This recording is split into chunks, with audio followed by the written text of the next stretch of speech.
Welcome back to Studio One. Focus on Instagram Reels. We have some ideas for content, and this is one of the more popular and more pertinent for our industry, and especially for you as a real estate consultant. Remember what we always say?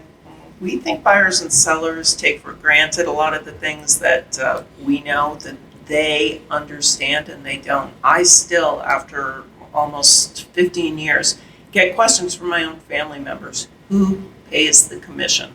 So if it can happen to me, it can happen to you, it can happen to all of us. Don't assume that consumers are that educated and understand. Just because they watch popular TV shows and are familiar with the language and the euphemisms that we use doesn't mean they understand the process or the roadmap.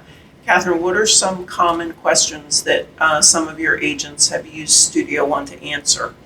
Yeah, so a lot of the common questions they get are who pays the commission, who pays the closing costs, how much closing costs do I need? What are closing costs? That's the big question they get. There are other questions like, well, why do I need an agent? A lot of people who watch popular television shows will be like, oh, I can do this on my own. No, you can't. Right. So explain to them why. Explain to them the benefits of having that realtor with you. Inspections, yeah. You will have questions about inspections. In the market over the last year or so, a lot of people have been waiving inspections because there have been bidding wars. So they're like, oh, well, I'll put this and I'm going to waive the inspection. I don't care anything about what's going on with the house. And that's not a great idea. So answer the question. Why is it important to get an inspection? Why is it important to know what you're buying?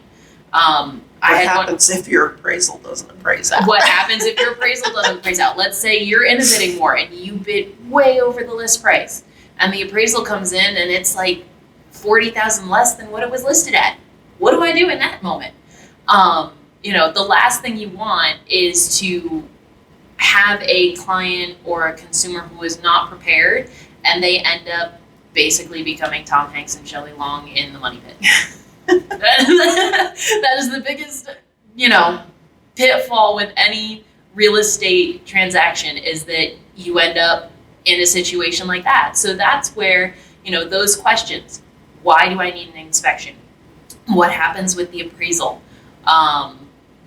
What exactly do you do for me as a realtor? Take those top 10, top 20 questions that you get, and you don't have to film all of them in one video. You can take 1 or 2 questions a video. So if you've got 10 questions, there's 5 videos right there. And that's a series, guys. That's a one-time filming series. And my best suggestion for you when picking content is, if your answer to your own question is, should I talk about this? Oh no, everyone knows that. That's where to start, because they don't.